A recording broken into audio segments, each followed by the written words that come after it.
Bom dia, pessoal. Eu já falo bom dia porque são 9 horas da manhã de segunda-feira. Nós estamos aqui já firme gravando, aproveitando uma folga na agenda do Fabrício Belli Morelli, Morelli Belli, aliás, Morelli Belli. Rima, né? Rima, né? Italiano. Aliás, são dois sobrenomes fortes dentro daquelas famílias que vieram, iniciaram a fundação de Brusque, mais propriamente na localidade então de Porto Franco, que hoje Botuverá, que no passado, quando Brusque foi fundado, a colônia italiana meio que foi adiante e fundaram então a região de Porto Franco. E foram, o italiano gosta de morro, da região de onde vieram nossos italianos. E o litoral ficaram aqui no litoral, aqui a beira-rio ficaram na várzea, digamos assim, os alemães. E aí depois, lógico, quando o Brusque, aliás, quando o Botuverá se emancipou de Brusque, né, aí muitas dessas famílias vieram para Brusque aqui, foram comerciantes, que é o caso da família de vocês, né, partiu para o comércio. A família, no caso materna, vamos falar dos Morelli. Os Morelli, bom dia a todos, em primeiro lugar, né? Os Morellis, eles eram, o vovô José, né, que é o descendente da nossa, ele já era comerciante em Botuverá, já fazia os negócios lá com os plantadores de fumo e aquela questão toda, tinha a merceariazinha no centro, e aí depois, lá pelas tantas, achou que em Brusque ele iria ter mais condições de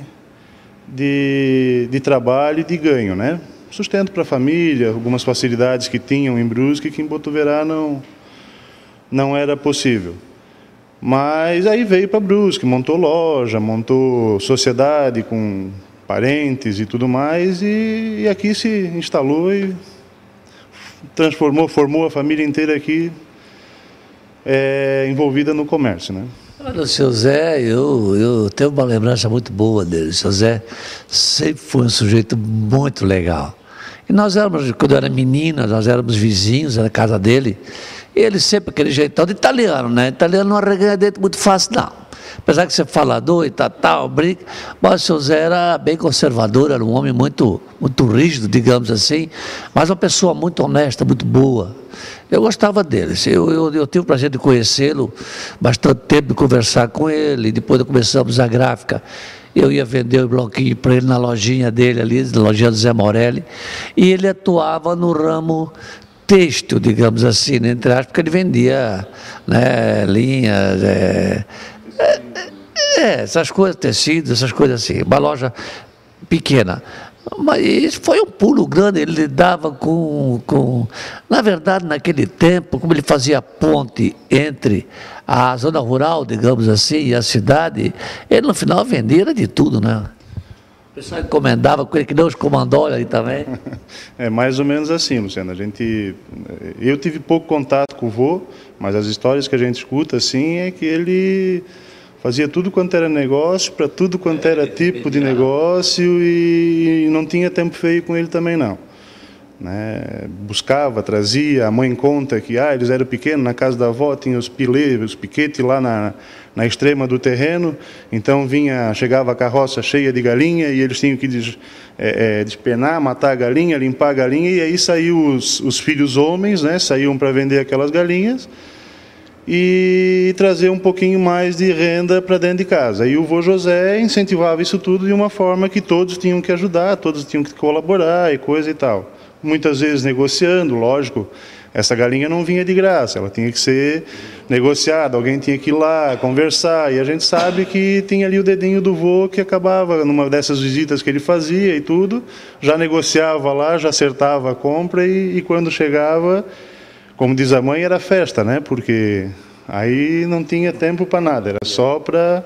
E aí ali eles faziam as brincadeiras também infantil, né?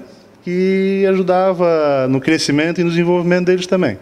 Hoje em dia eles a contar, a gente fica sabendo coisa que não sei se faria o que eles faziam, mas é bom assim quando a gente começa a lembrar e escutar eles falando desse passado deles lá.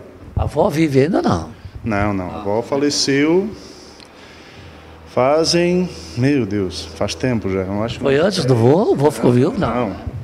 A avó viveu até os 80 anos, eu acho, 81. E o seu Zé? Você lembra? Não. Para mim ele já tinha. Porque a gente tem uma visão, quando a gente é novo, a gente olha para o senhor, a gente acha ele muito velhinho naquela época, né? Coisa que não acontece hoje.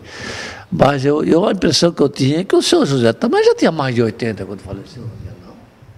O vô José, não. Eu acho que ele tinha... Estava perto ali, estava com 70 e alguma coisa. Eu sou muito ruim para guardar datas e números.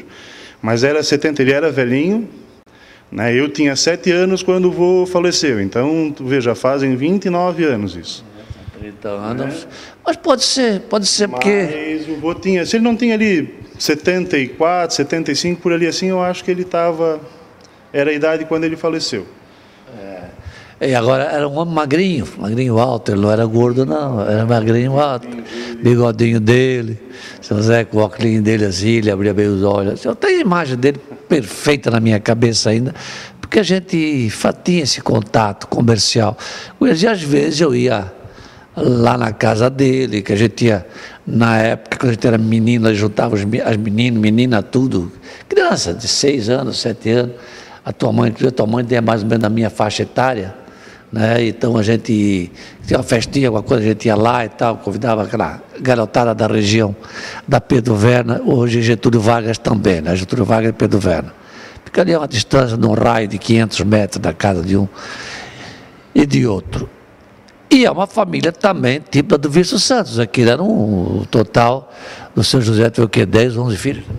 O vô teve 15 filhos. 15? Eles tiveram 15 filhos, sendo que um já faleceu logo de bebê, o outro um pouquinho mais velho um pouquinho mais velho não, um pouquinho depois, né, de coice de mula, e aí os 13 que ficaram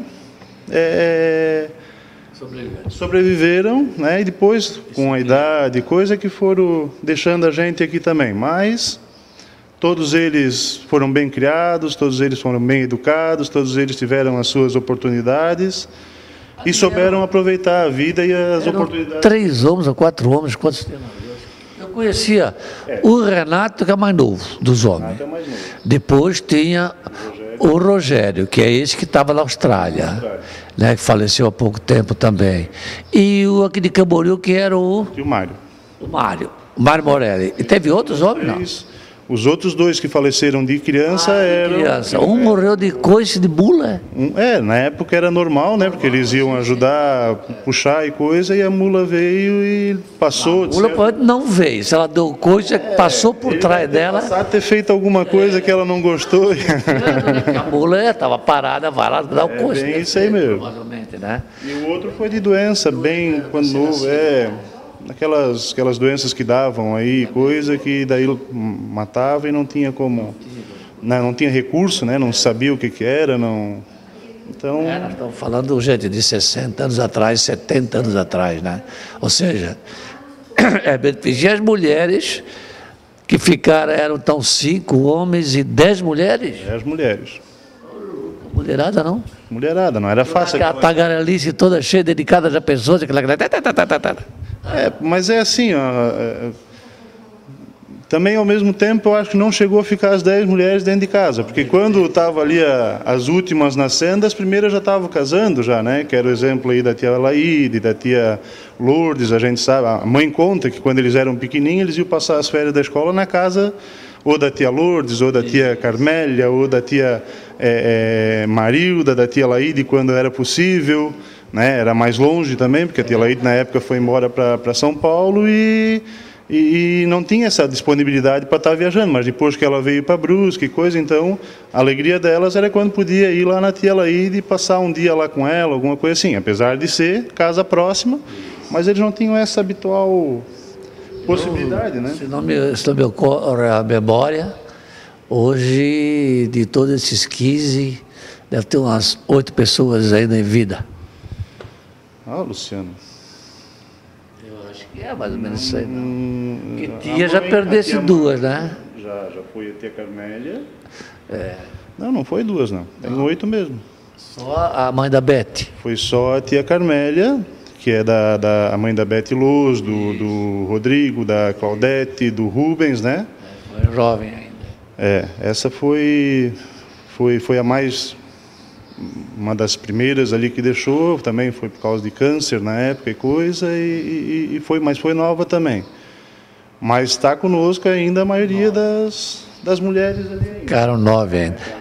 É uma família muito grande e aliada. Eu sei que de vez em quando faz uma festa da família aqui, né? E aí vem tudo, porque daí já se espalhou bastante. Já entrou no caso da família dele, que é a família Belli, que também não é uma família pequena, é uma família tradicional também em Brusque, né? Que também tem lá da nossa fundação há 152 anos que Brusque começou a ser fundado. Essas famílias já têm o peso, digamos assim, na construção de nossa cidade. Agora, você deve ter já uma árvore genealógica, né? Tem ideia de quantos hoje o clã hoje tem? O quê? Passou de... Não, já passou de 100 fluxos. O quê? Pessoas ligadas à família. Só do Zé, imagina quantos irmãos o seu José tinha em Bruges? Do José Morelli, nós temos lá a nossa festinha que a gente faz, um ano é feita do José Morelli e o outro ano é grande dos Morelli, né? A pequena dos Morelli é em torno aí de 180, 190, do José Morelli, né? Certo. Já está em se eu não me engano agora são 192, eu não sei ao certo porque eu teria que dar uma olhada na... E a família grande já não, a família grande essa já dá 1000 e lá vai cacetada já. Essa... Não, vai, são gerações, né? Hoje poderia dizer que se o Zé Moraes estivesse vivo hoje estaria com 100 e alguma coisa de idade, acredito eu. A avó Clara fez 100 anos, faria 100 anos esse ano, se eu não me engano. Mas a diferença não era muito grande entre os homens e mulheres quando casavam. Então significa 4 gerações. Cada geração é considerada 25 anos. Quando você fala há 10 gerações, é 250 anos e assim por diante. Pelo menos essa é a forma que se lê e que eu aprendi na escola de que é uma geração. Né? Porque aí a média de idade das pessoas que casavam era de 20 anos, 21, 22, 23 anos. Hoje não, hoje eu tenho que geração vai ter que contar de 50, porque essa raça não está pensando em casar só depois. Isso quando fazem filhos, né? Estão fazendo depois dos 45, 50 anos. Esse é até um problema social muito sério, né, Luciano? Porque está se tendo muito como exemplo o controle de natalidade, só que ao mesmo tempo tu tens que ter um controle econômico também, né? E eu acho que daí é que está pesando mais, porque não é o controle econômico, eu já estou vendo até, porque teve a fase do controle econômico, a despesa era muito grande, então você não podia ter filho, ter que cuidar, porque meu Deus, dá conta de criar, mas hoje eu já acho que essa fase passou, e hoje o fato de não terem filhos, eu penso que é de muita oportunidade de lazer e divertimento para os casais, e eles querem curtir a vida, e filho, na visão deles, atrapalha. Isso a gente vê muito, escuta muito disso. Tanto que dizem que hoje, nos Estados Unidos, cerca de 40% dos casais não querem ter filhos. Está chegando isso no Brasil? Eu vou te dizer que já está aí, né? Não está chegando, já está aí. Hoje, se tu fores conversar com o pessoal novo que está vindo aí, talvez aí a minha geração, a geração abaixo da minha também, eu vejo por nós temos muitos amigos que têm um filho. Não, mas nós vamos parar por aqui, porque né, despesa e não dá isso e não dá aquilo, mas calma aí, não é assim, gente. E tem que pensar também, vai viver sozinho, né? Não se vive sozinho, em comunidade é sozinho, exatamente. Então é complicado, mas tu vai fazer o quê? Se eles pensam assim, eu acho... Na frente reverte, porque agora o mundo é muito rápido, essa modernidade, essa era né, essa geração que está vivendo, essa era iPad, essa era dessa briga desse gigante. Estava lendo ontem ainda na Veja, né, do absurdo. Até tem uma charge que foi publicada no jornal, onde os donos esses desenvolvedores de software, de novos equipamentos, ficam gozando dos consumidores, dizendo: e aí, o que vai mudar no teu? Não, eu vou lançar o 5 e vou trocar um pouquinho da tela. Mas, basicamente, de acordo com a reportagem, pouco mudou, mas o consumismo é todo. Hoje, por exemplo, eu sou um feliz proprietário do iPad 2, né? E ali cita na reportagem que quem comprou 3, 4, gastou dinheiro à toa, que o 2 faz a mesma coisa, que o polir maior desde o 1 para o 2, do 2 para o 3, pouca coisa, insignificante, 3 por 4, mesma coisa. Significante a mudança, pelo menos é o que diz Então eu fico, meu Deus, estou muito feliz, vou ficar muito tempo. Eu não sou consumista não, está trocando essas coisas não. Fabrício, me diz uma coisa, tu trabalhasse com a tua mãe muito tempo, né, ali no restaurante. Você estás desde o início, tivesse um outro emprego antes, ou quando a mãe e o pai assumiram ali, tu já fosse ajudar? Na realidade, o restaurante do centro, né? Porque a mãe, desde quando a gente era pequena, a mãe já cozinhava em casa, já tinha as encomendas que faziam, a gente fazia a festa de aniversário fora, aquela coisa arada toda. Então, tu sempre estava junto acompanhando ela. Quando começou aquele período que tu podias começar a trabalhar e coisa e tal, eu comecei a namorar na época também, e foi uma época que a mãe pegou, logo eu lembro quando eu tinha 15, 16 anos, a mãe pegou o ABB, a primeira vez que eles ficaram lá na Associação do Banco do Brasil. E ali eu então tinha uma atribuição mais focada já para um mercado de trabalho, para uma coisa que tu tinhas horário para cumprir, o compromisso para manter o salão ajeitado, organizado. Quando tinha festa, a gente tinha a bebida. Então, foi os primeiros toques que eu tive assim mais do profissionalismo, foi ali. Posteriormente, veio a possibilidade de a gente estar indo trabalhar, na época, na loja Renault. Lógico, a mãe já tinha uma outra ideia, estava querendo sair da BB, não tinha ainda previsão se ia pegar um outro restaurante. Minto, antes da BB ainda a gente teve o Café Colonial, não sei se tu lembras, aqui na Carlos Gracker, se eu não me engano, que fica perto da Saspan ali, um pouquinho para cá, no lado da casa do Dr. Edésio Gonçalves. Sim, que é a casa do Evaldinho Barney ali, Eduardo. Lembro. Era a casa, a mãe na época comprou do Edson Appel, né? Exatamente. E ali a gente montou, foi quando o pai saiu do banco, que estava cansado, saiu do banco, o dinheiro então da saída, compraram a casa, e ali a gente até tinha assim, aquela participação, mas era muito novo também, não entendia muito sobre, e a mãe mantinha a gente embaixo da asa dela ali, ajudando, colaborando e aprendendo também uma possível profissão futura, né? Quem sabe até interessar por restaurante, por culinária e coisa e tal, que na época eu não gostava. Eu não sabia nem esquentar água, como diz o outro. Depois da BB, então, eu fui trabalhar na loja Renault, qual eu trabalhei, foram 2 anos e alguma coisinha, e lá foi a primeira experiência que eu tive mesmo como funcionário. E aí, posterior a isso, nesse meio tempo, a mãe comprou aquele restaurante do centro, no lado da Caixa Econômica, que era São Luís.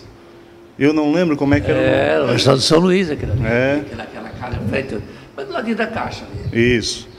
E aí foi aberto Farofas e começou a trabalhar. Eu trabalhava na loja Renault na época ainda. E aí, depois de quase 1 ano que a mãe estava trabalhando, disse: vou precisar de alguém para me ajudar, Fabrício, teus irmãos não estão dando conta. E aí a gente saiu da Caixa, da loja Renault, e foi trabalhar com eles lá no restaurante. Né? Nessa época eu já namorava também com a Andréia, e fomos eu e a Andréia já ajudava lá e coisa, e aí começamos a trabalhar junto. Depois veio o Farofas do Stop Shop, no qual lá era eu que tocava, eu e a Andréia que tocávamos o restaurante, né? E aí então começou o trabalho com cozinha.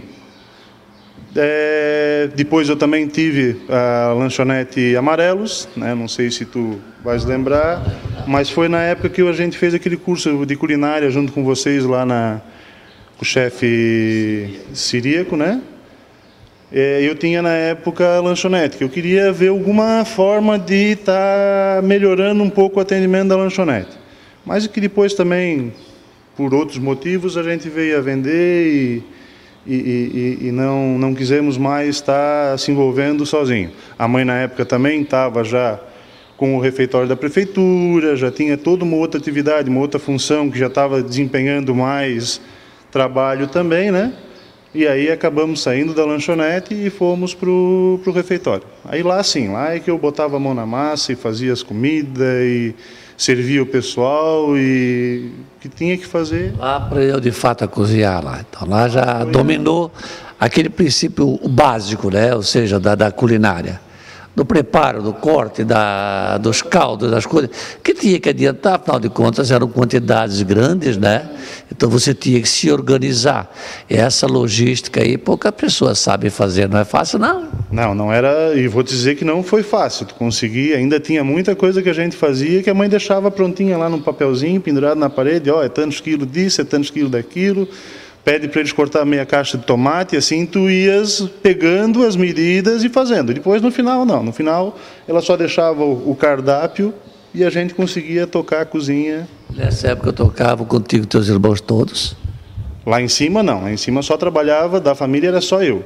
Né? A mãe também tinha os dias que estava lá, tinha os dias que estava aqui embaixo no restaurante. Mas tocasse sozinho no restaurante da prefeitura naquela época? Lá em cima... Alguns meses assim, só, aí depois no final também, foi quando daí mudou a administração, eles resolveram acabar com o restaurante, e aí nesse meio tempo a mãe já veio para baixo, porque não, agora tem que tocar, então tem que fortificar mais aqui embaixo, tem que melhorar mais aqui embaixo para conseguir dar conta de atender as necessidades que tinham. Tanto que quando eu saí de lá de cima, eu não vim mais para o restaurante. Quando eu saí lá de cima, fui buscar trabalhar fora. Na época eu também já estava fazendo faculdade. Tinham as épocas, tu vê, quando a gente estava no refeitório, a gente participava das licitações para cozinhar nos Jogos Abertos, que era uma época fenomenal. Aqueles 17 dias que tu tinhas, 17, 20 dias que tu estavas fora cozinhando também, tu eras o responsável por manter tudo, né? E dava conta, tinha que dar conta. Teve até uma situação que a gente foi, tudo certo para o pessoal estar lá para trabalhar com a gente, ajudar a gente na hora de preparar o material. E o pessoal, quando eu cheguei lá para trabalhar, assim, mas cadê o pessoal? Pois é, eles ontem ligaram que não iam vir trabalhar. Então eu tive que trabalhar 2 dias lá sozinho para dar conta de alimentar a delegação. Quando chegou o pessoal no final de semana lá de reforço, eu estava dando graças a Deus, né? Porque tu fica num mato sem cachorro, não adianta, é muita coisa, é muito detalhezinho. Tinha dias que tu não conseguias nem terminar o serviço de um horário, já estavas fazendo outro e já estava terminando aquele outro, então é corrido também.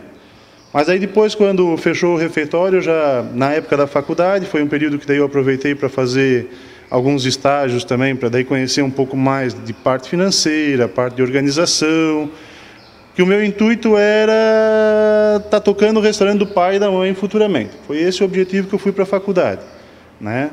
Você vai fazer faculdade de gastronomia ou administração? Não, eu fiz nessa época foi administração, eu não fiz gastronomia, né? Mas fiz a administração porque o intuito era justamente de conseguir administrar. Então eu já conhecia da comida, já tinha tido algumas experiências com a parte financeira, controle de estoque, esse tipo de coisa, mas era uma coisa assim, muito superficial. A gente não teve, até porque não tinha tempo, né? A gente era operacional, não tinha tempo para estar aprendendo como é que ia fazer, mas sempre que podia estava junto com o pai, acompanhando compra, acompanhando entrada de mercadoria, condicionamento e assim por diante. E fomos para a faculdade, e acabando na faculdade a gente descobriu uma outra vontade aí de trabalhar, e depois da faculdade também não voltei mais daí para restaurante. Hoje tu estás do Senai, né? Trabalhando com o Vanderlei lá. Qual é a função tua no Senai? No Senai hoje eu faço a parte de gestão de pessoas lá, né? A função lá é disseminador de gestão de pessoas. Então toda a parte de trabalho, de atividade que se tem junto com o pessoal é para mim estar fazendo, né? Então tu trabalha toda a parte de contratação, né? A gente hoje é especialista já em processo seletivo por competência, que é uma modalidade diferente, um pouco, né? Não vais contratar a pessoa só porque ela quer trabalhar, não. Tu tens que ver, tu tens que verificar se o perfil que ela tem é o que a empresa está necessitando. E isso aí é um pouco difícil, é um pouco complicado, não é todo mundo que consegue. Eu, particularmente, fiz vários cursos e às vezes eu tenho dificuldade, porque a gente não tem aquele conhecimento psicológico do negócio, tu não tens uma formação voltada bagagem ainda para perceber quem está na tua frente verdadeira, né? Exatamente. Aquela pessoa que vê e tal. Olha, tu diz assim, ó, esse aí é bucha, mas às vezes tu acabas até cedendo e coisa pela necessidade, alguma coisa assim, e depois com o trabalho que se faz com a pessoa internamente, o problema todo é esse, porque daí quando tu libera um pouquinho de um lado, tu és obrigado a suprir de outro. Então, tu precisas trabalhar, tu precisas preparar aquele pessoal para ele poder chegar na sala e desenvolver bem esse pessoal que tu diz, então, é com relação não a funcionários para o Senai, sim para alunos que vão participar dos cursos. Para funcionário mesmo. Do Senai ou das empresas que são associadas ao Senai? Na realidade, essa parte de seleção que eu faço é só para os funcionários do Senai. A gente tem uma demanda muito grande, agora com a vinda desses cursos do programa do Pronatec, né, que é um programa do governo federal, aumentou muito o número de turma, aumentou muito o número de alunos lá estudando, e aí a gente precisa dar conta do pessoal para trabalhar na formação desses alunos. E isso é difícil também, é muito difícil porque não tem gente no mercado, né? Ele tocou num assunto agora, que eu tenho um minutinho ali ainda, mas é muito importante, que chama-se Pronatec. O Pronatec, ele é um programa de treinamento, né, que todo mundo no Brasil os empresários estão chiando que não tem treinamento, que falta treinamento de mão de obra, que não tem, eu sei, que falta mão de obra qualificada, etc, etc. Mas ocorre uma situação, para os senhores saber, que é interessante. Na verdade, esse Pronatec, eu vou até pedir para o Fabrício falar um pouco dele, mas na base, para vocês terem uma ideia, ele oferece transporte, é gratuito, tá? E, no entanto, nós temos algumas turmas que o dinheiro está aí para pagar os professores e tal, e não conseguem ser alunos para fecharem essas turmas. Fala um pouco disso do Pronatec para nós. O Pronatec veio justamente para tentar suprir essa necessidade que o mercado está tendo hoje da falta de mão de obra capacitada. Tá? É complicado hoje você encontrar no mercado, principalmente vai ver o mercado de Brusque está super faltando mesmo, tem vaga aí a dar com os pés, então precisa ter esse pessoal para trabalhar e não se tem. Então a ideia do programa é excelente, veio a calhar para a situação do momento. O que mais dói para a gente é justamente o que tu falaste, Luciano. Tem dinheiro, tem a possibilidade, as prefeituras estão validando os cursos, estão fazendo as atividades que precisam, o Estado está correndo atrás para fazer o que precisa para acontecer os cursos, e o pessoal acaba não vindo, não participa do curso. E aquele que vem, muitas vezes, ainda desiste. Né? A gente teve aí um número de evasão em algumas turmas aí que foi absurdo, assim. Então, o que fazer para melhorar? Pô, mas calma aí, não é o que fazer para melhorar. Tudo que tem de atrativo, a gente está dando. Né? Mas não sei o quê, porque se pagar para os caras ainda. Disse, mas não é. Nós temos aí a situação, por exemplo, dos cursos de aprendizagem. Né? O curso de aprendizagem, ele já existe no mercado há muito tempo, ele já está formatado, é reconhecido. Quantas pessoas que a gente tem na indústria que começou lá no Senai, nos cursos de aprendizagem há 15, 20 anos atrás, e hoje são muito bem formados, estão muito bem formados e contratados. Então, ele tem todo o perfil que se diria assim, que é o ideal. Tu vai numa turma de aprendizagem hoje, é a maior evasão que nós temos. Mas isso aí não tem a ver com a faixa etária? De 14 a 24 anos. Então, tu pensas assim, ó, dentro dessa área de aprendizagem que tu pode estar usando como exemplo, que é mais ou menos a área que os cursos do Pronatec de técnico atuam, que os cursos técnicos do Pronatec, eles são cursos que são formados aí, são formatados para alunos do 2º grau de escola pública, de 2ª e 3ª série. Então, é dentro dessa faixa, mais ou menos, aí que está trabalhando. Escola pública? Só da escola pública.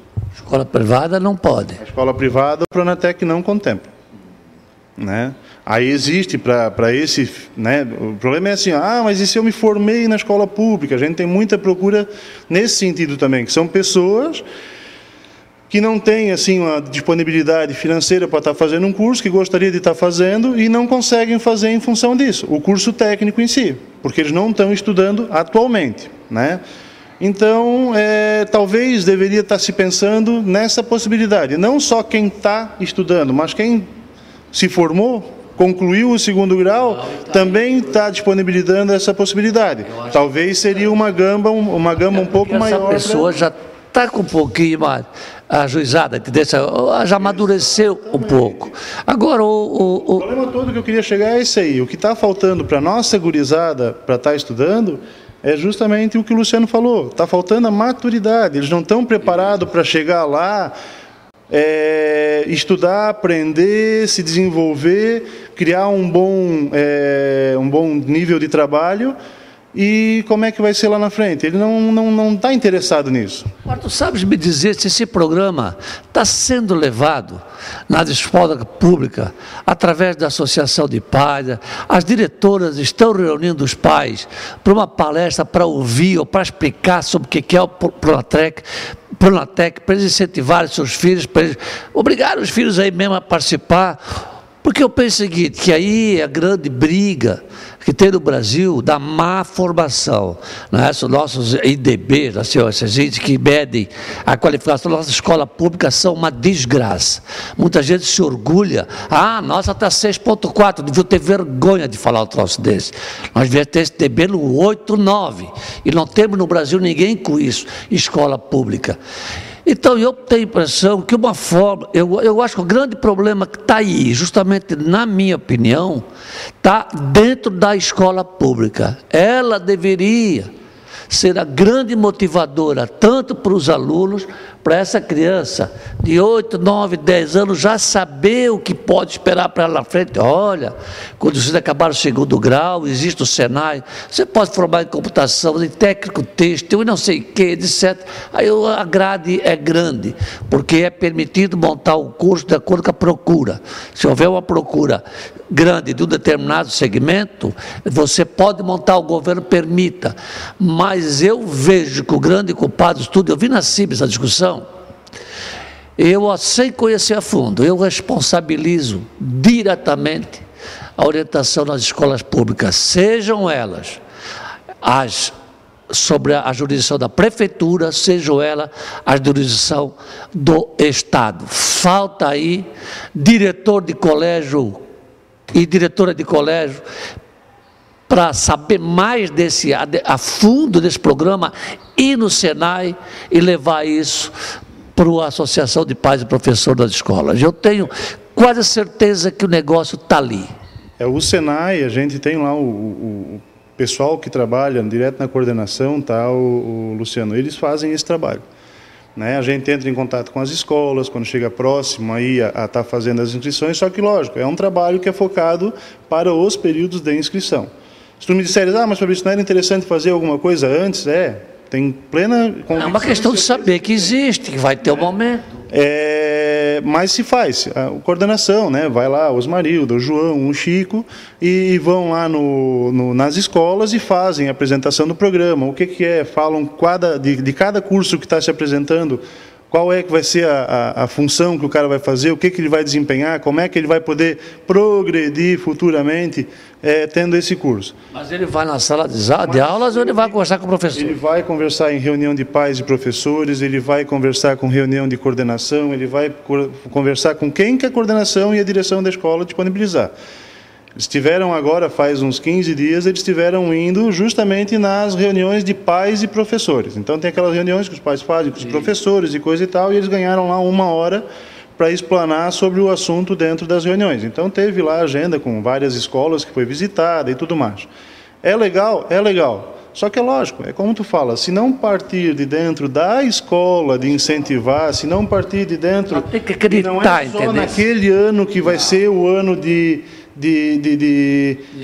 inscrição que ele vai acontecer. Isso aí já tem que acontecer lá com meu filho, que está entrando agora na primeira série, lá já tem que ter uma mudança totalmente focada para o mercado de trabalho, para incentivar os alunos a estarem indo buscar, que não é, o negócio não é só computador, não é só videogame, não é só isso. Tu tens que levar, eu digo muito assim, porra, na nossa época, a gente pegava a bicicleta e andava por Brusque inteiro.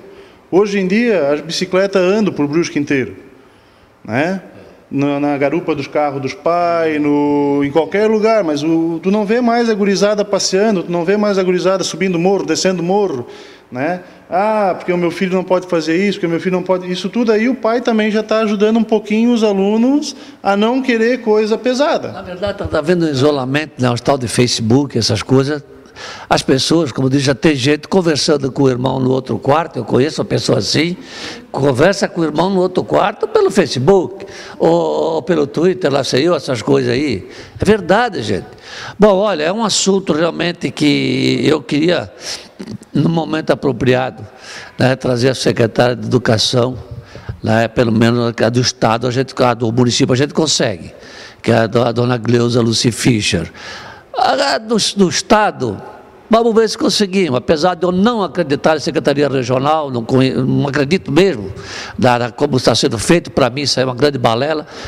Depois das eleições agora do Luiz Henrique, da entrevista dele, no jornal Município, diz que vai ter uma modificação muito drástica e vou começar a pensar um pouco na meritocracia, né, que é o sistema mais justo que tem para você melhorar tudo nesse país, seja a saúde, seja a educação, segurança, meritocracia.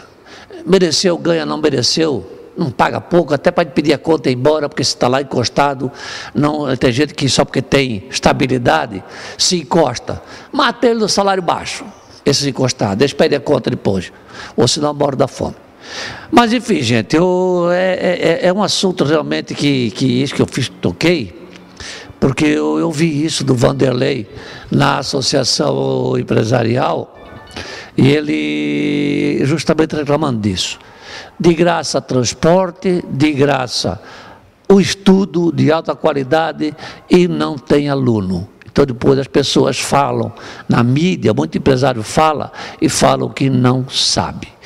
Muito bem, gente, eu vou dar uma chamadinha nos meus comerciais, na volta nós vamos falar um pouco de culinária, e essa culinária de hoje foi uma opinião minha para o Fabrício, eu pedi para ele vir fazer, porque é uma culinária tão tradicional em todos os lugares, né, e nunca tinha sido feita aqui.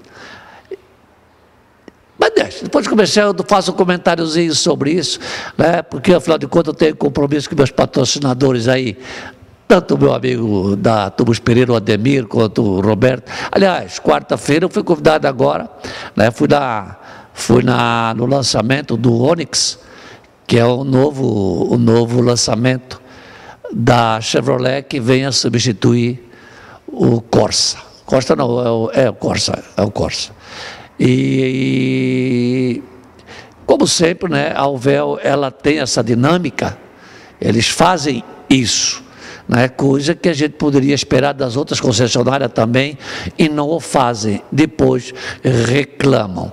Como é difícil, tanto treinamento, e a única empresa que realmente mostra para fora o que aprender os seus funcionários, dá treinamento, dá incentivo, não é porque é patrocinador não, mas é a Auvel.